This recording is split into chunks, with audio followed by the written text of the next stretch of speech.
Eli Mercer thought the metal hatch behind the limestone was just another relic from the Cold War. But when he pried it open, he found something far worse. A graveyard of secrets that powerful men had buried for 30 years. 5 workers disappeared after handling what was hidden inside. Their families were paid to stay quiet. And the man who orchestrated it all still walks free, watching from the shadows, making sure no one digs too deep. Now Eli has a choice: walk away and keep his daughter's respect, or risk everything to pull the truth into daylight, even if it destroys the only town he's ever called home. Subscribe and tell me where you're watching from. Because what he found in that shelter changes everything. The limestone held water after a storm. Eli Mercer knew that. He climbed anyway. His fingers found the familiar crack, and he pulled upward. Rain had come hard the night before. The rock face still wept in places. He moved slowly, testing each hold twice. "Getting too old for this," he said to no one. The town spread below him, small and quiet. He liked it better from up here. Less complicated. The bluff route was easy, barely 40 feet. He used it to clear his head when sleep wouldn't come. His left hand pressed against a limestone flake. It shifted under his palm. "What the—" The piece broke away cleanly. It tumbled down and shattered on the scree below. Where it had been, something dark showed through. Not more rock, something else. Eli hooked his arm through a natural loop and leaned closer. Lichen covered most of it, but underneath he saw dull metal. He scraped at the growth with his thumbnail. A seam appeared, then another. No way. He pulled his phone from his chalk bag and snapped 3 photos. The metal was steel, rusted but solid. A hatch, small, maybe 3 feet square. A padlock hung from a hasp, crusted with decades of oxidation. His chest tightened. Not from the climb. He descended faster than he should have. His truck sat alone in the gravel turnout. He opened the photos and zoomed in. The hatch was real. The padlock looked fused shut. "Just leave it," he told himself. He drove home, made coffee, sat at his kitchen table. The photos stayed open on his phone. He deleted them twice and recovered them twice. By noon, the unease had settled into his shoulders like a familiar weight. By 3, he was pacing. By 5, he stood at his bedroom window looking toward the bluffs. The hatch had been there all along, hidden under limestone and time. Someone had put it there. Someone had locked it. "None of my business." But the words felt hollow. He walked to his truck and opened the bed. His climbing gear sat in a plastic tote. Beneath it, he found the old crowbar. He tested its weight. Then he grabbed his headlamp and checked the batteries. The sun was dropping behind the ridge when he turned onto the quarry road. Eli sat in his usual booth at May's diner. Coffee steamed in front of him. The photos were still on his phone. "More coffee, hun?" May asked. "I'm good." She moved to the next table. Eli opened the photos again. The metal seam was clear in the afternoon light he'd captured. He should have left it alone yesterday. Should have kept climbing and forgotten about it. "What you looking at?" Eli nearly dropped the phone. Hank Boudreau stood beside the booth, smiling. County commissioner. Former something or other at the old plant. Everyone knew Hank. "Just some climbing shots," Eli said. "Mind if I sit?" Eli minded. "Sure." Hank slid into the opposite bench. His eyes went to the phone before Eli could flip it over. The smile stayed, but changed somehow. "That the bluff route behind town?" Hank asked. "Yeah." "Looks wet. Dangerous after rain like we had." "I was careful."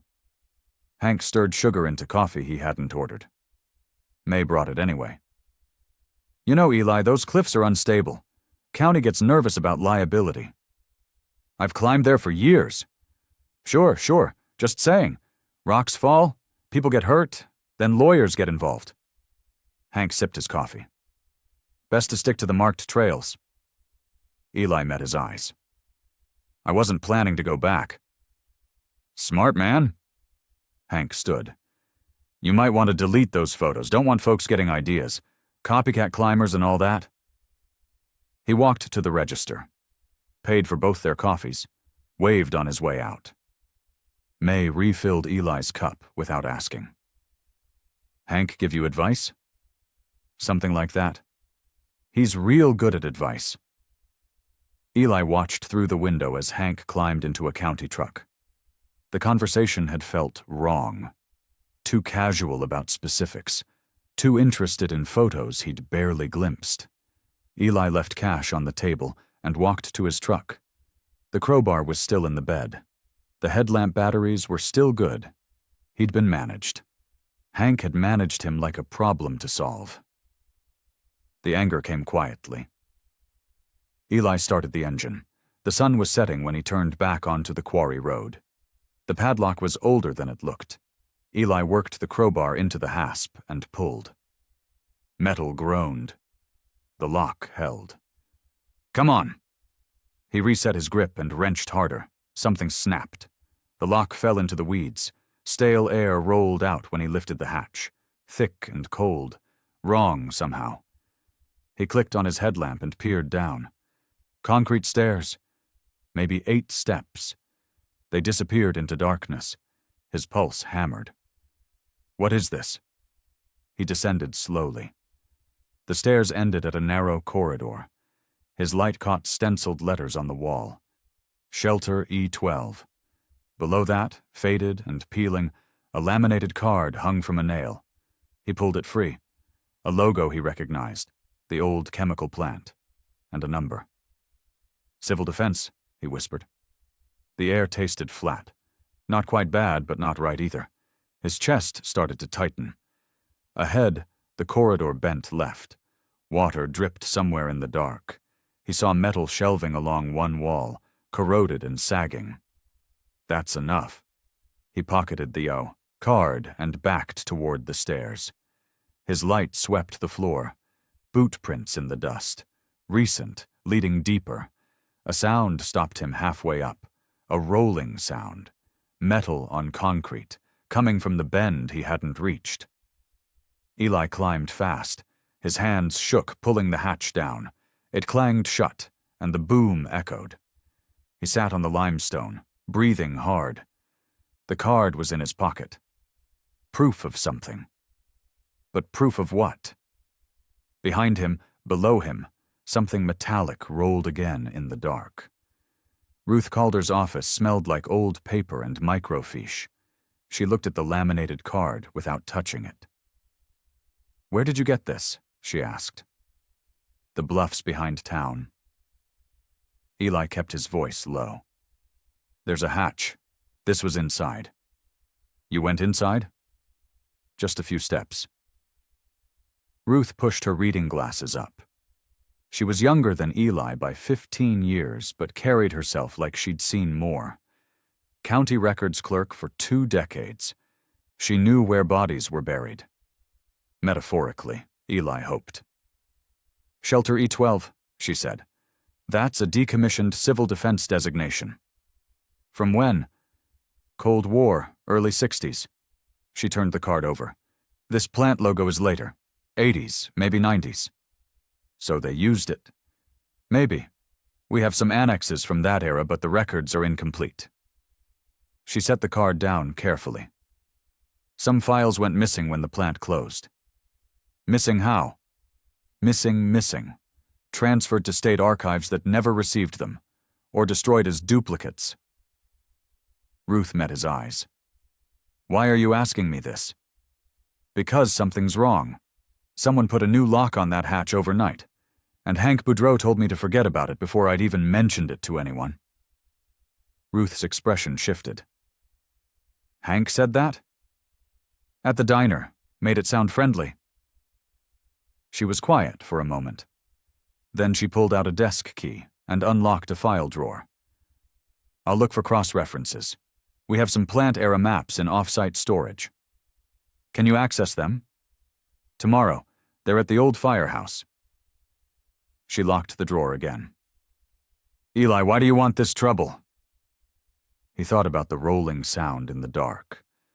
The boot prints that weren't his. Hank's too casual warning. Because it's under our town, he said, and somebody doesn't want anyone to know. Ruth nodded slowly. I'll check the storage room first thing in the morning. Eli reached the hatch at dawn. A new padlock gleamed on the hasp.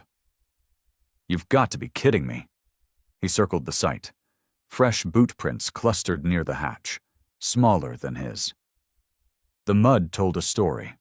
Someone had come during the night, crouched here, worked the lock, and left heading downhill toward the quarry road. His photo from 2 days ago was the only proof the old lock had existed. He opened it and zoomed in. Definitely different. Someone was watching. Someone cared enough to act fast. Okay then.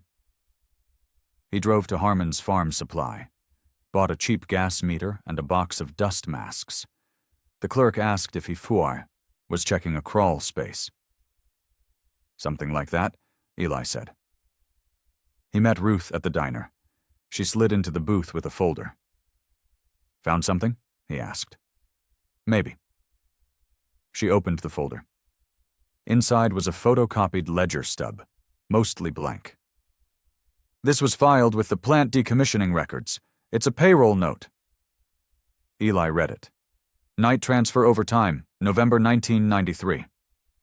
3 different dates, all weekend shifts. Ruth pointed to a code in the margin. That's a location designator. Matches the shelter number on your card. So they were moving something at night, to the shelter. Or from it. Eli felt the pieces connecting. Who signed off on the overtime? Ruth tapped the bottom of the page. An initial. HB. Hank, Eli said. He was plant security back then, before he went into county administration. They sat in silence. The diner noise felt distant.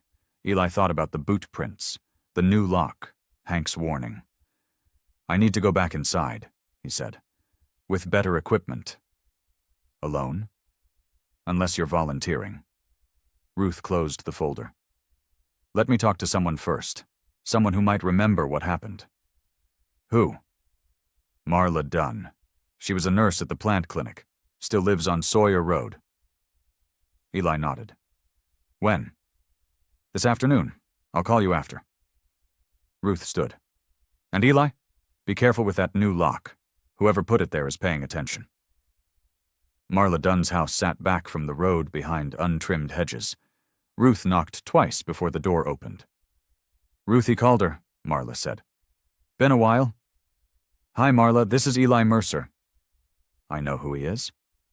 Marla looked past them toward the street. Why are you here?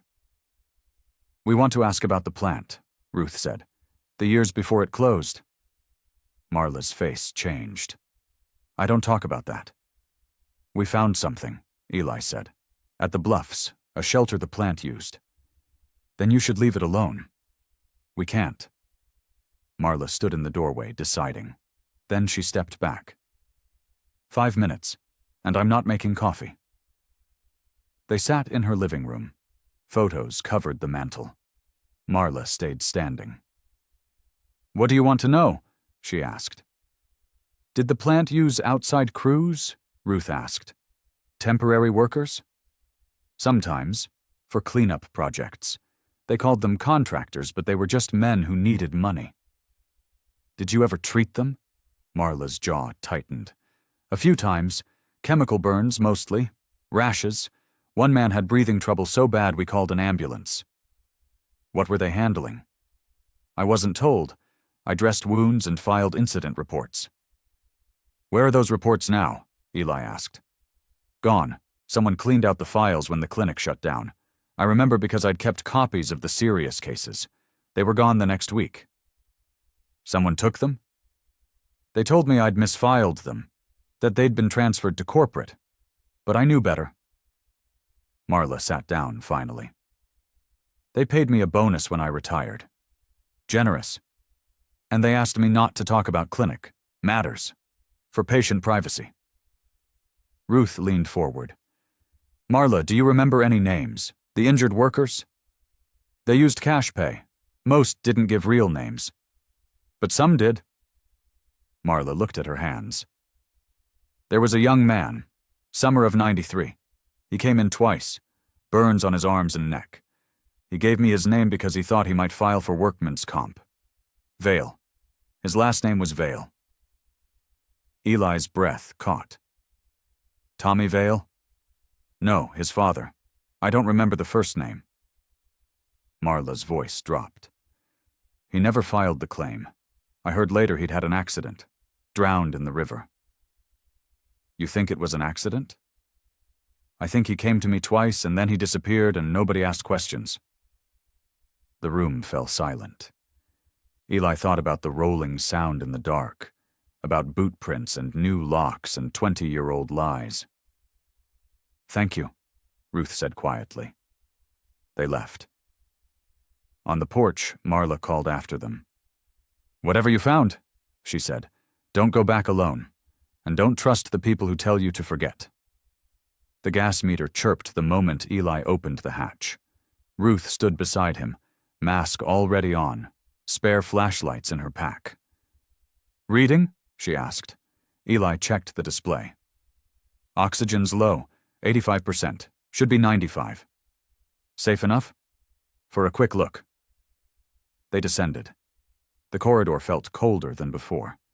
Tighter. Eli's headlamp beam caught the curve ahead. Stay close, he said. The shelving he'd seen earlier held corroded drums. Stenciled labels had faded to ghosts. One drum leaked a dark residue that pooled on the concrete. The gas meter chirped again. Solvents, Ruth said. Chemical smells stronger here.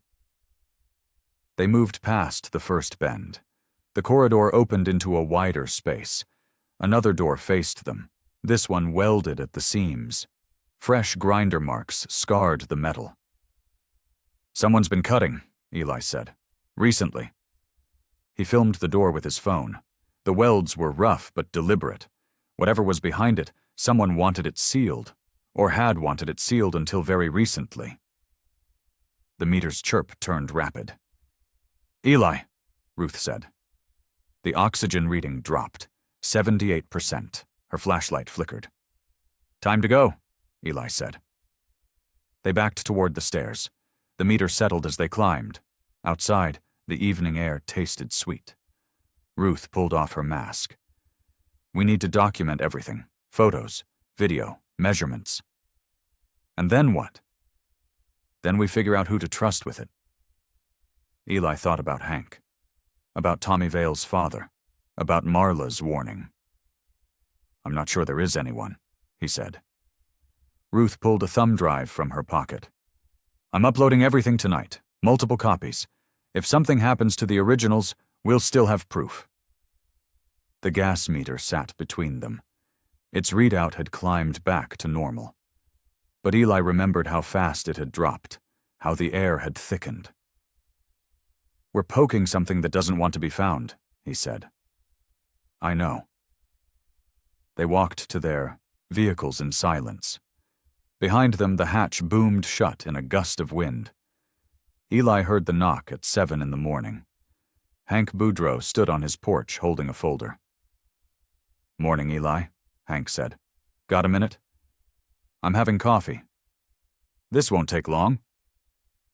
Hank followed him inside without waiting for an invitation. He set the folder on the kitchen table and opened it. County property tax statements. Eli's name at the top. You're 3 months behind? Hank said. Just a courtesy reminder. I'll pay it. Course you will. Also wanted to mention the Volunteer Rescue Fund. We're asking property owners to chip in. $25. Helps cover insurance when we pull someone off the bluffs. Eli poured himself coffee. Didn't offer any to Hank. I'll think about it. Appreciate it. Hey, have you noticed kids partying up at the quarry?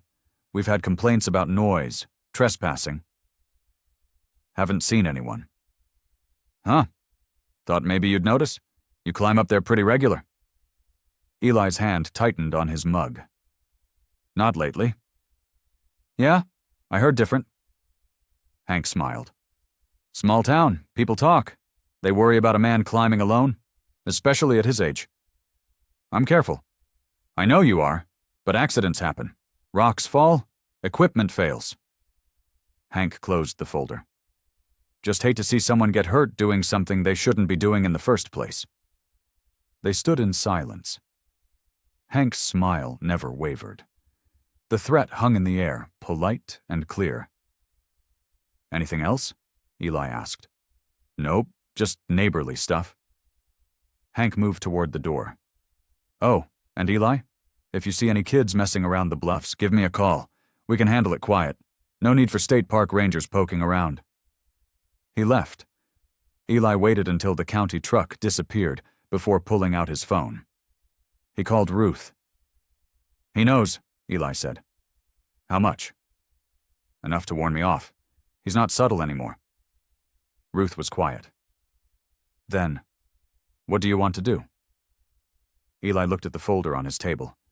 The property tax notice, the rescue fund request, all of it leverage disguised as civic duty. I want to go back, he said. Tonight, before they seal it permanently. They might be watching. I know. Eli, I'm done being steered. I'm done pretending I don't see what's right in front of me. He heard his voice rising and pulled it back. I'm going tonight, with or without help. Ruth sighed. Pick me up at 11. Park 2 streets over, and bring the crowbar. Ruth spread the map index across her desk. Eli leaned over her shoulder. The old paper smelled like basement storage. Here, Ruth said. She pointed to a line item. Shelter E12. Cross-reference says See Restricted Annex File. Where's the annex file? That's the problem. It doesn't exist. She flipped through the index. Every other shelter has documentation, floor plans, inventory lists, decommissioning certificates. E12 has nothing except this reference. Someone removed it. Or it was never properly filed. But look at this. Ruth turned to a different page. A sign-out log. 3 people accessed the shelter files in 1994. 2 were state archivists during the standard review. The 3rd was local. Eli read the signature. H. Boudreau, County Liaison. Hank checked out the files? Eli asked. And they were never returned. The notation says transferred to state archive. But I called the state. They have no record. He destroyed them. We can't prove that. Ruth photographed the index and the log with her phone. But the absence itself is evidence. Files don't just vanish. The office door opened. Ruth's supervisor, Helen, stood in the doorway. Ruth, why do you need the old civil defense maps? Helen asked. Ruth didn't hesitate. Genealogy project. My grandmother worked at the plant. I'm trying to trace her employment records. Those would be in personnel files, not shelter maps. She mentioned working on civil defense coordination. I thought there might be cross-references. Helen's expression softened slightly. Well, okay. But don't spend county time on personal research. I won't. Thanks, Helen. Helen left. Ruth waited 10 seconds, then grabbed her purse. Let's go, she whispered. They walked to the parking lot. Ruth's hands were shaking. That was close, Eli said. She's watching me now. Hank probably asked her to. Ruth unlocked her car. We need to document the hatch exterior, in daylight, with context photos showing the quarry approach. When? Now, before I lose my nerve. They drove separately to the quarry turnoff. The access road was rutted and muddy from recent rain. Tire tracks cut deep grooves toward the bluff. Someone's been hauling, Eli said. Recently. Look at the tread pattern. They followed the tracks. They curved past the main quarry pit and continued toward the limestone face where the hatch waited. Ruth photographed everything. The road, the tracks, the approach angle. When they reached the hatch, she shot from multiple positions. "This establishes location," she said. "No one can claim we fabricated it later." Eli knelt beside the tracks. "These are from a heavy truck, commercial grade. Tommy Vale does hauling. His father died in '93. Drowned, supposedly." They looked at each other. The pieces were connecting faster now. Tommy's defensiveness, his father's name in Marla's memory, the night transfer over time from that same year. "We need to talk to him," Ruth said. Tommy Vale's truck blocked the road on their way back. He climbed out, face hard. "What are you doing up here?" he asked. "Public land," Eli said. "We're allowed." "This is a haul route. It's dangerous." "We saw that. Your tire tracks go all the way to the bluff." Tommy's jaw clenched. "I use multiple routes. What's it to you?" "Your father did night runs for the plant," Eli said. "November of '93. Did he ever talk about what he was hauling?" "My father's dead." "I know. I'm sorry, but I'm trying to understand what happened back then." "Nothing happened. He drowned. Accident." Tommy's voice rose. "Why are you asking about this?" Ruth stepped forward. "Because there are records missing.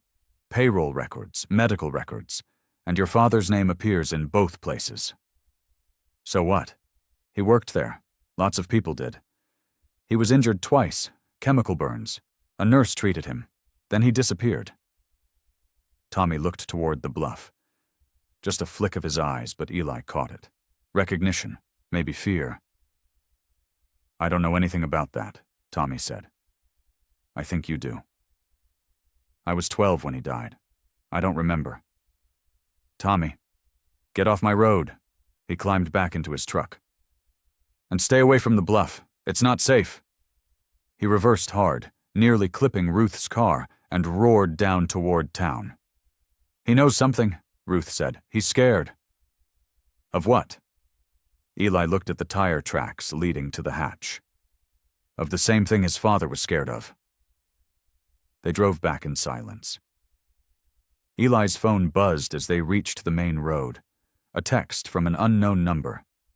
"Leave it alone." He showed Ruth. "Block it," she said. "It won't matter. They know we're not stopping." Eli clipped into his harness at dawn. The bluff face looked peaceful in the morning light. Deceptive. Ruth stood below, belaying. "You sure about this?" she called up. "Need a wide shot of the hatch area. Ground photos don't show the access clearly." "Make it fast." He climbed the familiar route, finding holds without thinking. 20 feet up, he paused to shoot photos with his phone. The hatch sat 10 feet to his right, camouflaged in shadow. He captured 3 angles, showing its position relative to the quarry road and town below. "Got it," he called down. He started his descent. His hand closed on a good hold, and he weighted the rope. The sheath moved wrong under his palm. "Wait!"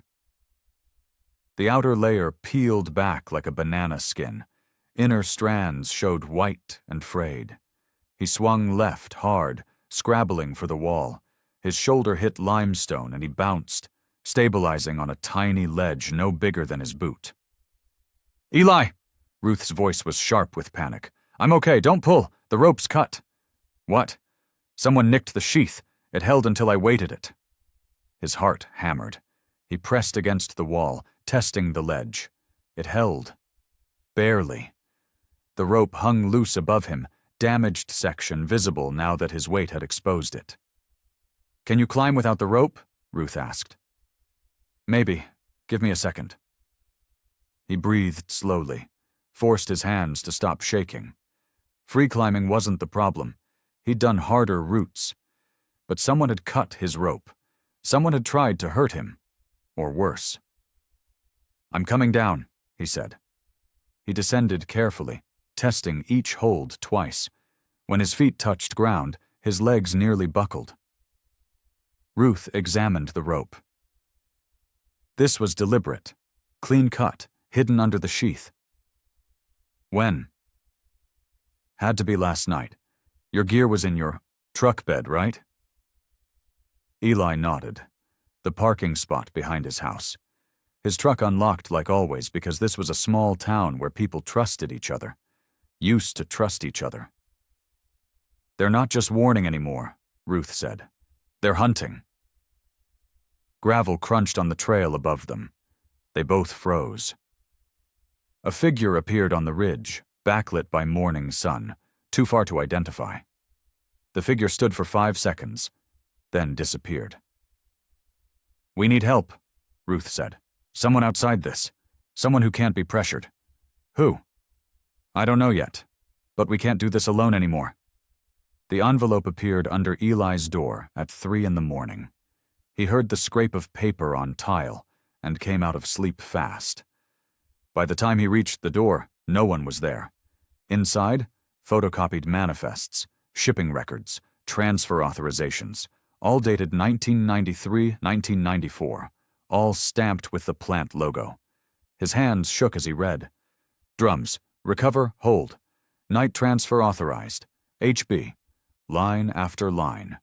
Dates that matched the overtime records Ruth had found. Truck assignments, route designations, and at the bottom of several pages, initials that might have been TV Tommy, Tommy Vale, or his father. Eli called Ruth at 6. She came over, hair still wet from the shower. Where did you get these? She asked. Someone slid them under my door. Tommy. Has to be.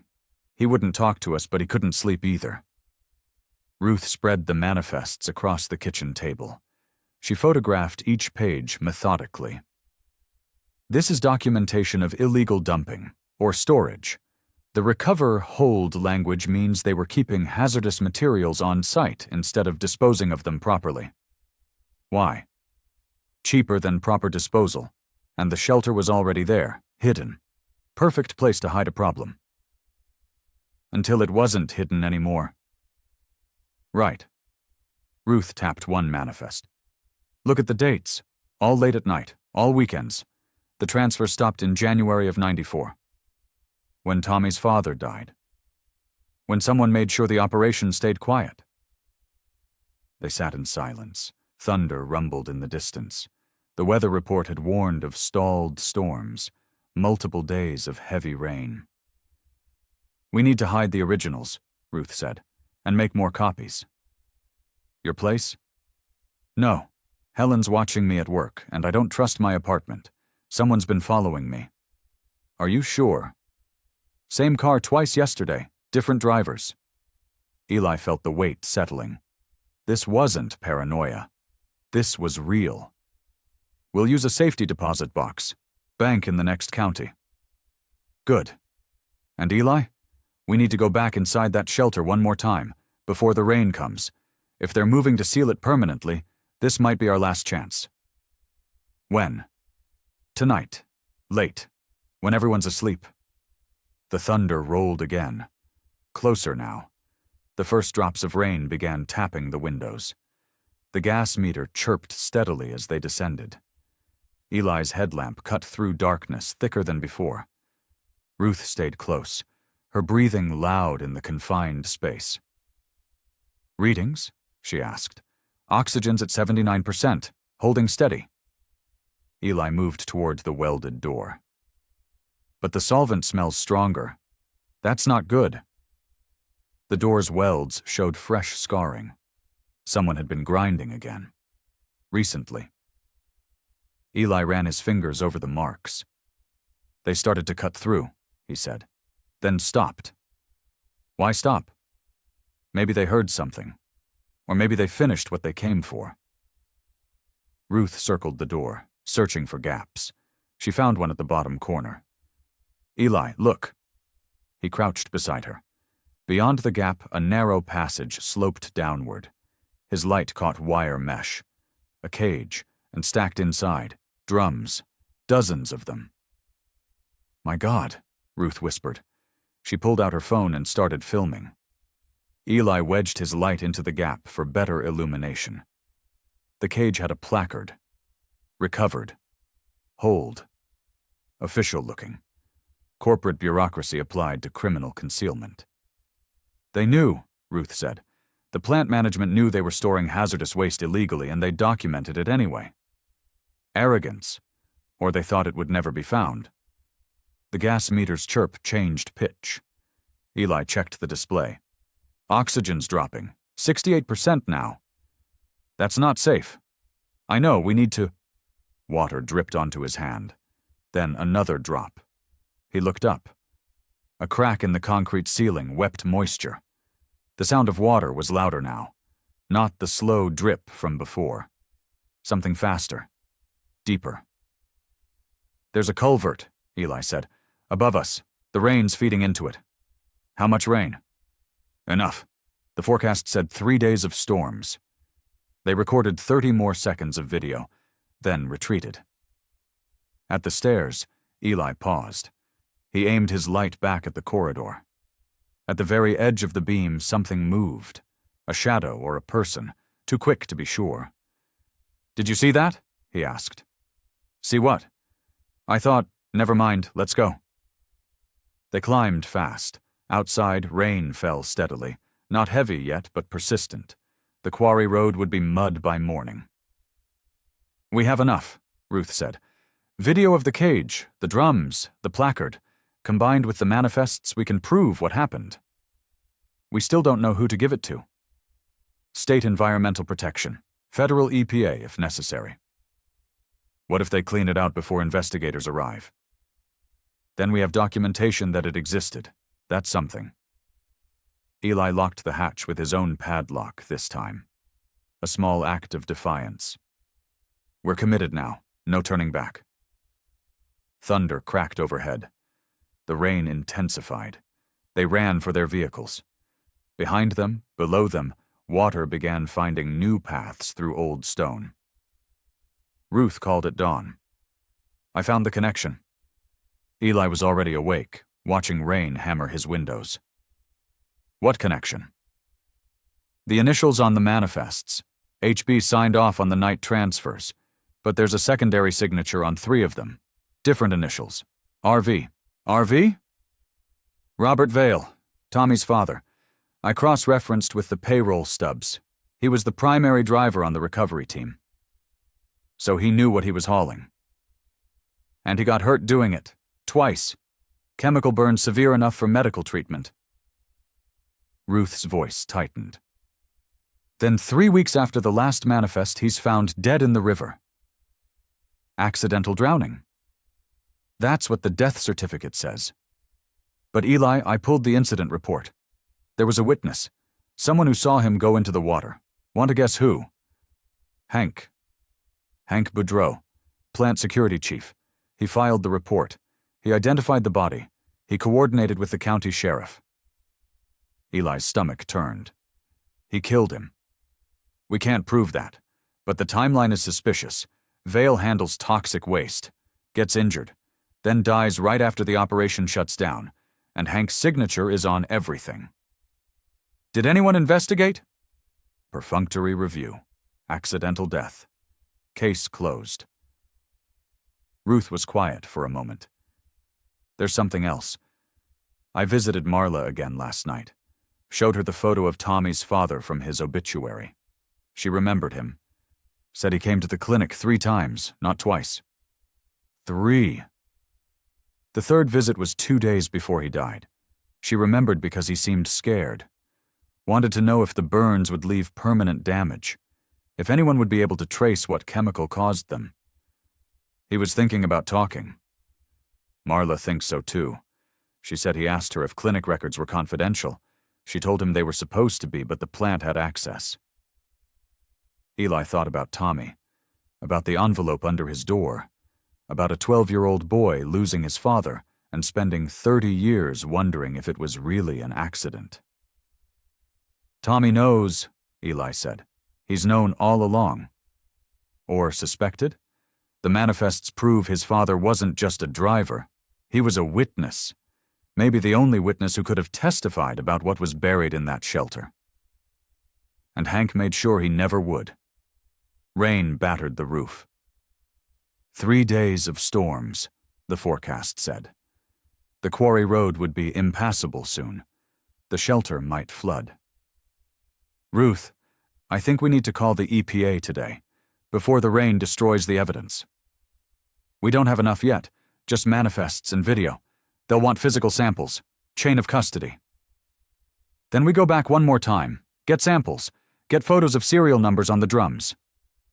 In this rain, the place will be flooding. That's why we have to go now, before it's too late. Ruth sighed. When? This afternoon, before dark. If we wait any longer, we might not be able to get in at all. Eli stood at his window, watching the rain. 3 days. That's what the meteorologist said. A stalled front dumping moisture on saturated ground. The quarry road was already a ribbon of mud. His phone sat on the table. He'd tried calling Claire twice. Both times it went to voicemail. He dialed again. Hi, it's me, your father. I know we haven't talked in a while. 8 months, I know.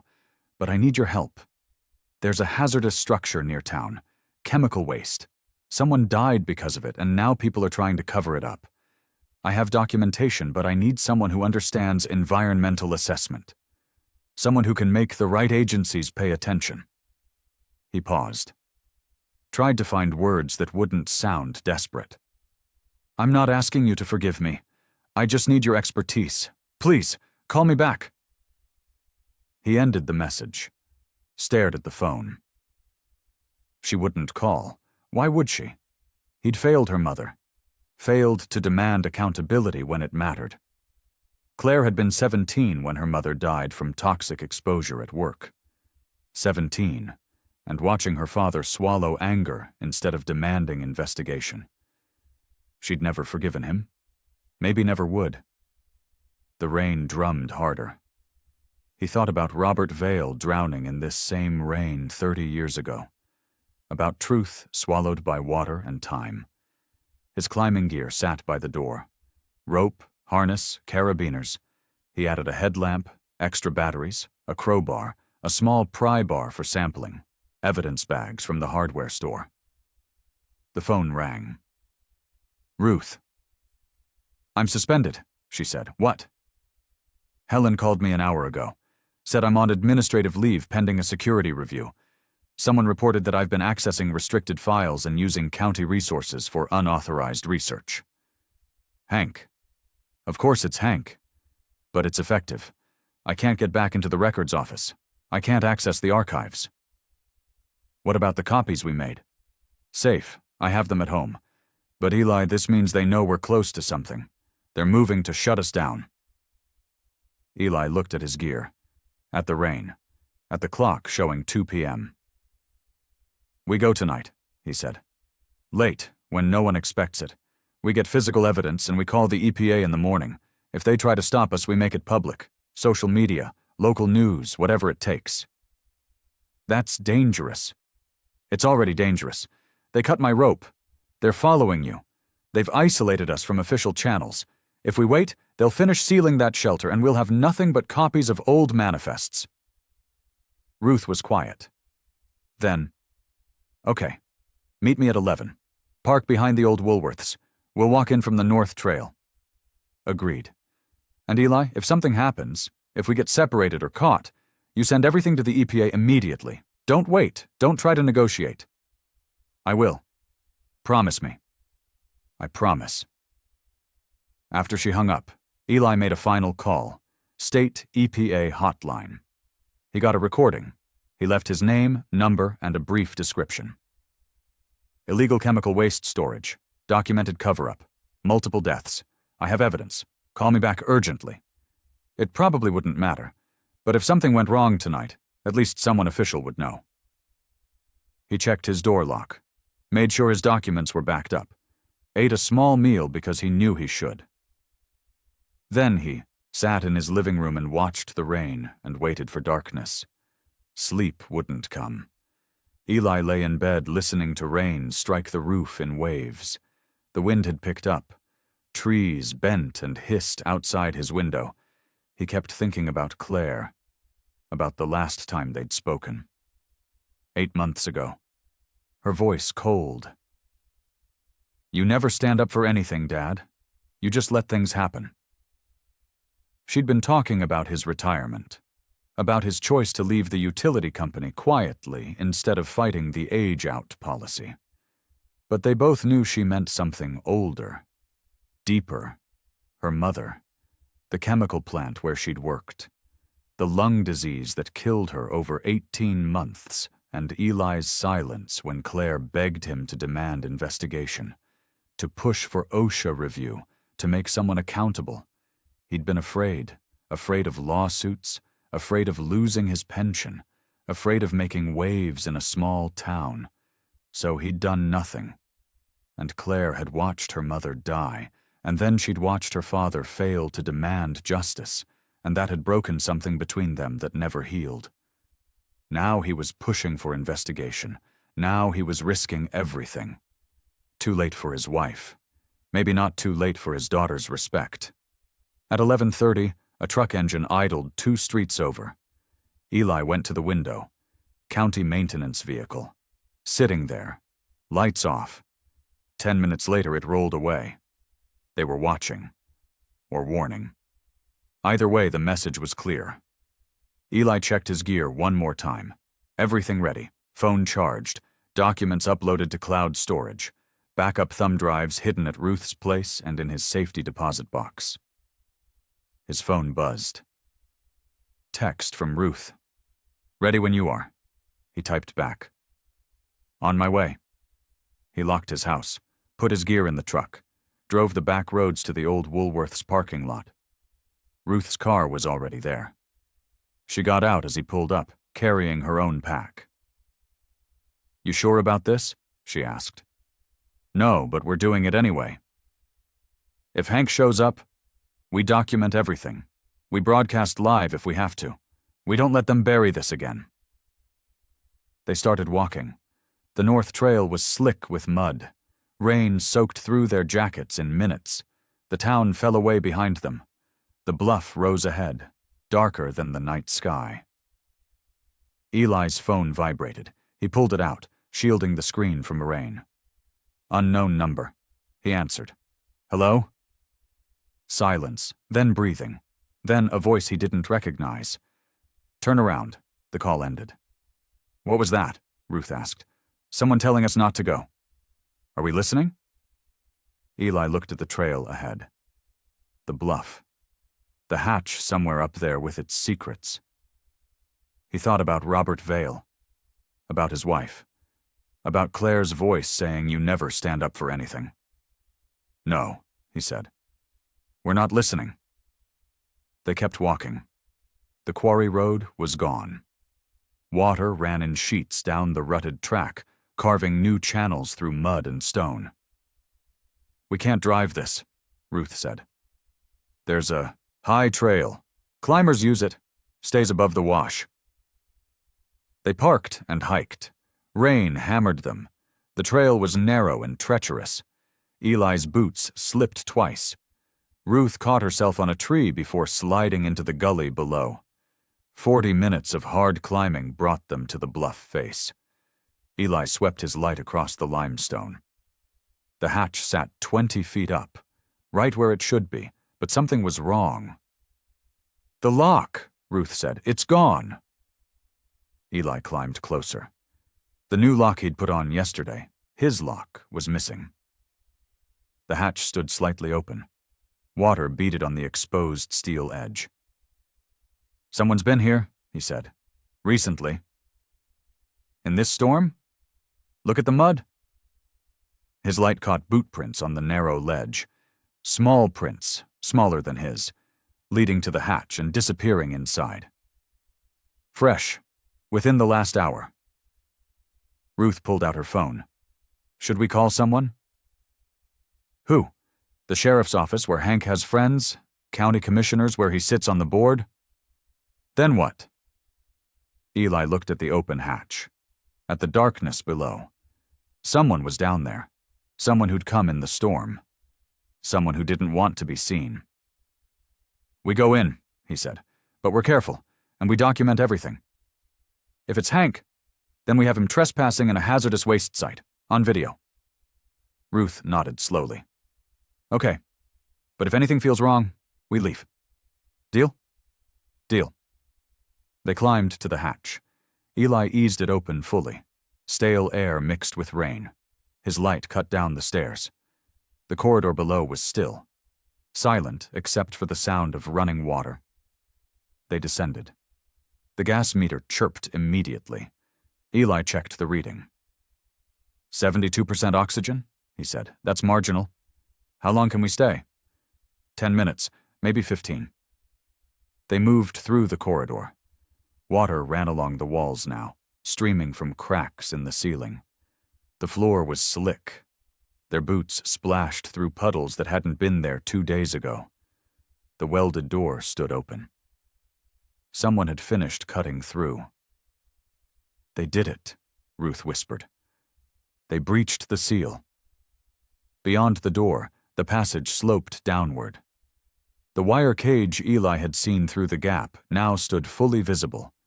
The drums inside were corroded, some leaking dark residue that mixed with the rising water. But it was what hung on the cage that stopped them both. Laminated badges, 5 of them, clipped to the wire mesh like grotesque trophies. Each bore a photo, a name, and a plant ID number. Ruth moved closer, filming with her phone. Robert Vale, Thomas Kincaid, Miguel Santos, Lee Chen, David Okafor. 5 men, Eli said. 5 deaths blamed on accidents. Ruth's voice shook. They kept the badges, evidence of who they disappeared.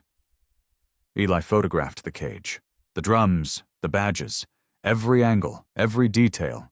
His phone's flash lit the space in harsh bursts. A small tremor ran through the floor. Did you feel that? Ruth asked. The bluff's unstable, waters, saturating the limestone. We need to go. 2 more minutes. I want serial numbers from the drums.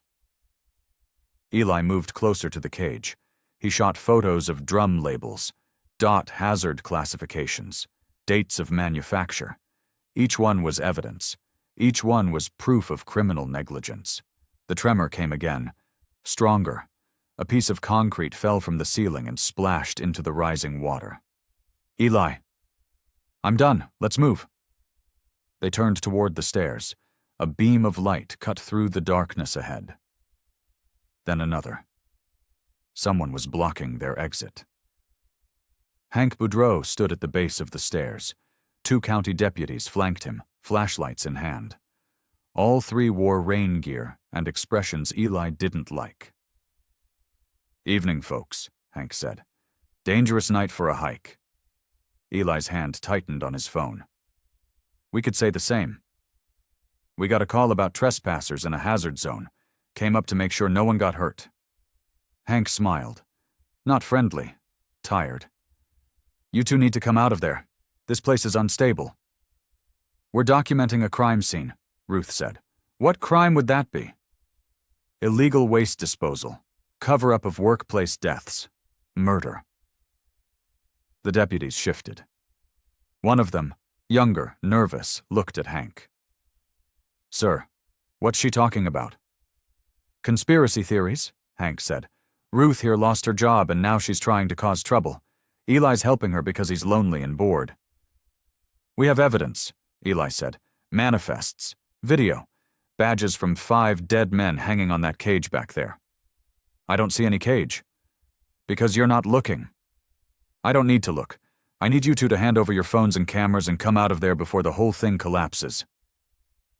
Hank held out his hand. Patient. Certain. Eli glanced at the younger deputy. Is your body camera on? The deputy's hand went to his chest. The camera was there, but the light was dark. No, sir. We're not officially on duty. So this is off the books, Ruth said. This is a rescue, Hank corrected. You're trespassing in a dangerous location during a storm. We're trying to help. By taking our evidence. By making sure you don't get killed. Hank's smile faded. Now hand over the phones. Please. The word please was a threat. Eli knew it. Ruth knew it.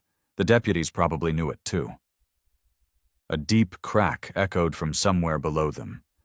The floor trembled. Water surged through the corridor behind them, faster now. The culvert was overflowing. "Structure's failing," the older deputy said. "We need to evacuate, now." "Soon as they give up their phones," Hank said. Eli looked at Ruth. Her face was pale but steady. Her phone was still recording. Everything being captured. Every threat. Every implication. "No," Eli said. "Excuse me? We're not giving you anything. We're walking out of here. You can try to stop us, but that deputy's right. This place is coming down. You want to fight us while the ceiling collapses?" Hank's jaw tightened. For a moment. Violence hung in the stale air. Then something groaned deep in the stone. A beam cracked, and the passage behind them shuddered as a section of ceiling gave way.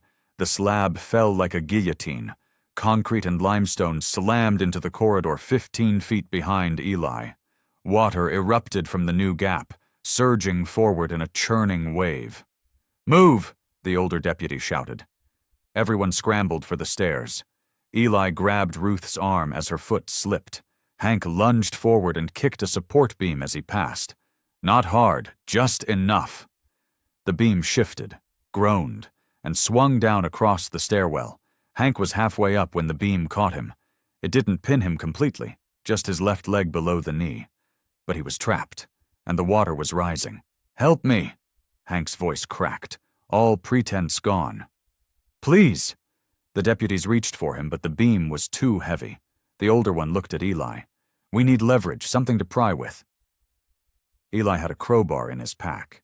He could reach the stairs in 3 steps, could climb out and leave Hank here. Let the man who'd killed 5 people drown in the same trap he'd built. Justice. Simple. Deserved. He met Hank's eyes, saw terror, saw the folksy mask shattered into pure animal fear. "Please," Hank whispered. "I don't want to die here." Ruth touched Eli's shoulder. "Whatever you decide, I'm with you." The water reached Eli's ankles. Cold. Moving fast.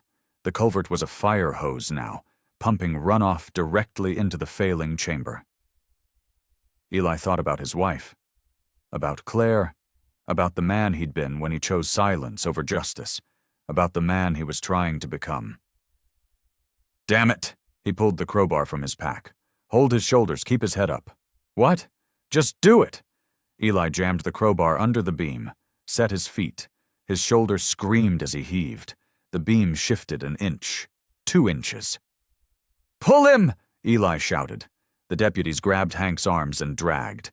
His leg came free. He cried out in pain, but he was loose. "Go, everyone out!" They scrambled up the stairs. Water chased them.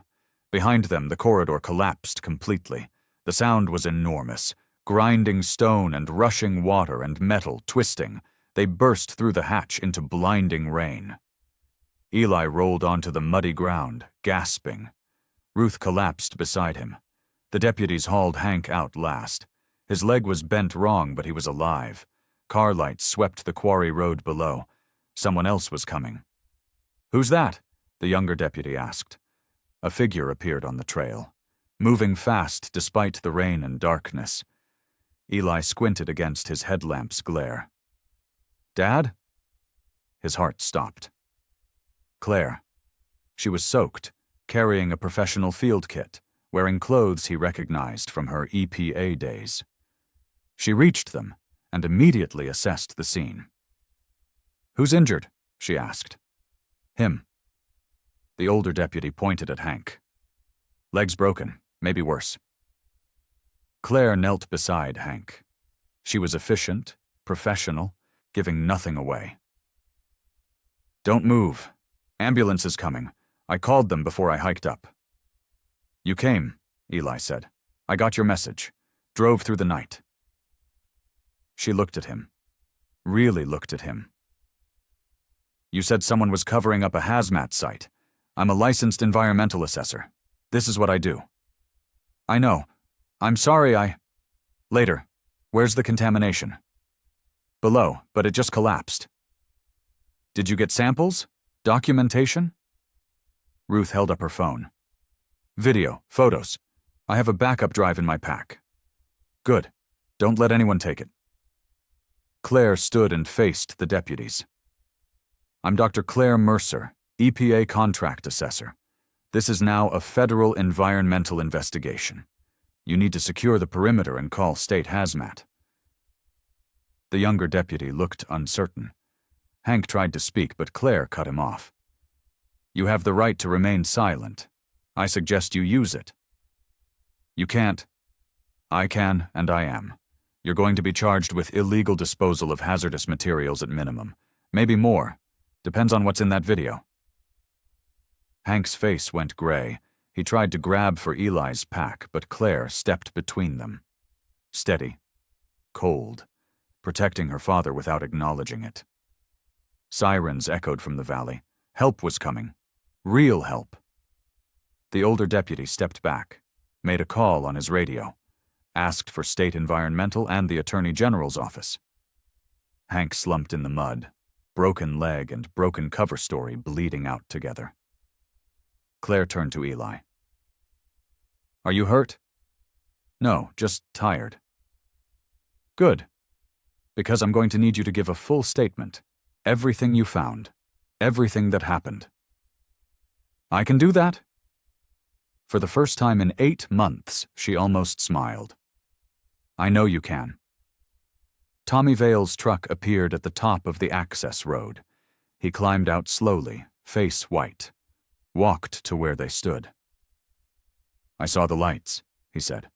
Heard the sirens. Is it over? Almost, Ruth said. Tommy looked at Hank, at the deputies, at the hatch that was now sealed by collapsed stone and rising water. My father didn't drown by accident, did he? No one answered. They didn't need to. I brought something. Tommy opened his truck's tailgate.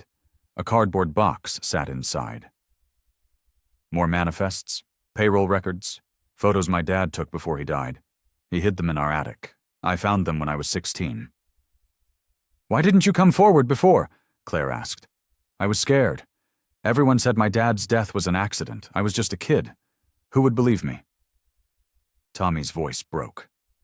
But I couldn't sleep. Haven't slept right in 30 years. So when Eli started asking questions, I knew I had to help. Ruth took the box, photographed the contents. This is good, Tommy. This fills in the gaps. Hank stirred in the mud. Tommy, don't. You'll destroy your business. No one in this town will hire you. I don't care. Think about your family. I am thinking about them. I'm thinking I don't want my kids growing up like I did, wondering if their grandfather was murdered and doing nothing about it. State police arrived. An environmental response team in hazmat gear. An investigator from the Attorney General's office who took one look at the scene and called for more units. Hank tried one more time. Those phones, the video, that's illegally obtained evidence, trespassing, breaking, and entering. Claire pulled out her own phone, held it up so everyone could see the screen, a live stream, active, broadcasting to a cloud server. Actually, Commissioner Boudreau, we've been streaming for the last 12 minutes to an EPA evidence repository. So even if you confiscate every physical device here, the video exists in multiple secure locations. You can't do that. I just did. And for the record, my father and Ms. Calder entered that shelter as concerned citizens documenting an environmental hazard. That's protected whistleblower activity. The investigator stepped forward. Commissioner, I need you to stay here. Don't speak, don't move. An attorney will be provided. One deputy, the younger one, looked sick. Sir, I didn't know. I thought we were just pulling trespassers out of a dangerous area. Write your statement, the investigator said. Every detail, now. The older deputy's hand hovered over Claire's phone. She held his gaze. We're live. Right now. Thousands of people are watching. Backup copies exist in 7 separate locations. You could destroy this phone and it wouldn't matter. His hand dropped. He walked away. Called someone. started talking fast. Paramedics arrived and loaded Hank onto a stretcher. He looked at Eli one last time. Not angry, not defiant, just empty. "I was trying to protect jobs," Hank said. "The plant employed 200 people. If we'd reported the violations, they would have shut us down. Everyone would have lost their livelihoods." "So you let 5 men die instead," Claire said, "and called it protection." They carried him away. The rain stopped at dawn. State investigators sealed the quarry road. Yellow tape marked the bluff face. Hazmat teams prepared to excavate once the water receded. Eli gave his statement in a trailer that served as mobile command. 3 hours of questions. Dates, names, photos, video timestamps. He told them everything.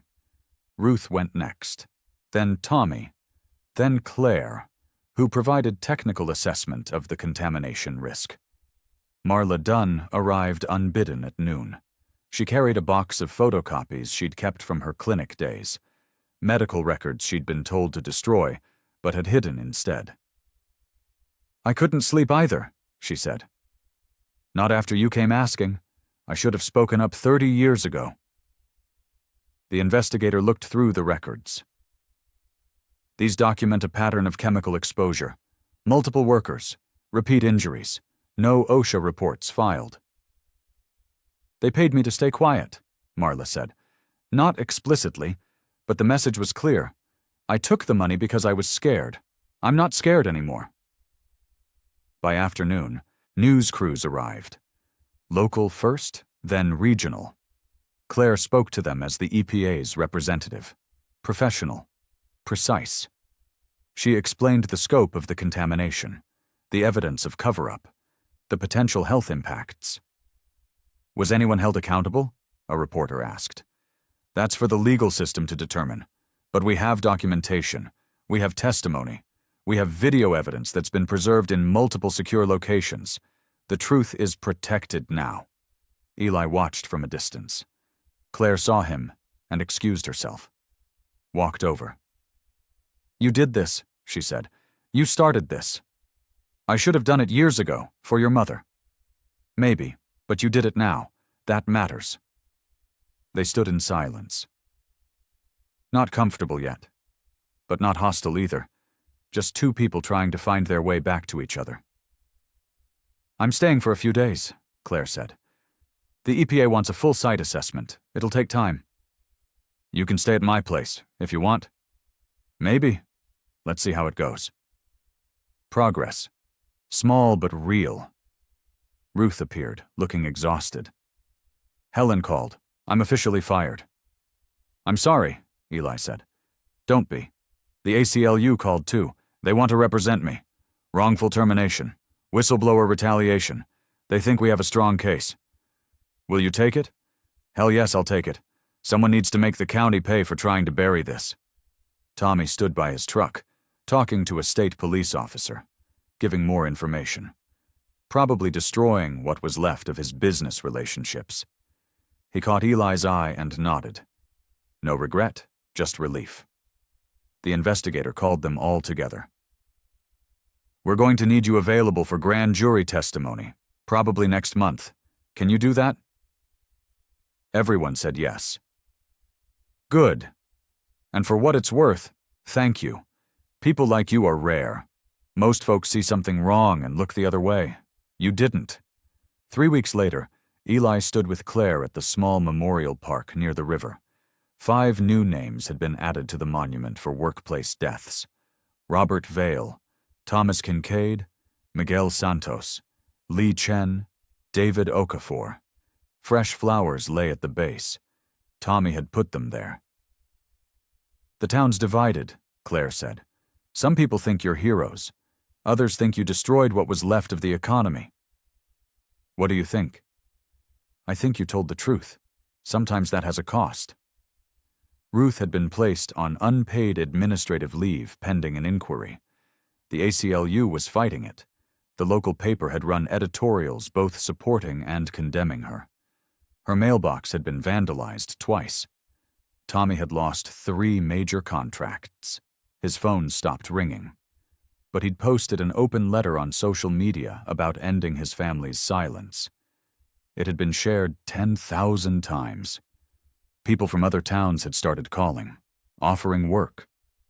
Marla Dunn slept through the night for the first time in 30 years. She'd told that to the reporter from the county paper. The article had made people cry. Hank Boudreau was facing federal charges: illegal disposal of hazardous materials, obstruction of justice, possibly more as the investigation continued. 2 other plant managers had been indicted. More charges were expected. The EPA finished the preliminary assessment, Claire said. The contamination is worse than we thought. Groundwater impact, soil contamination extending 200 yards from the shelter. It'll take years to clean up. How many years? 5, maybe 10, and millions of dollars.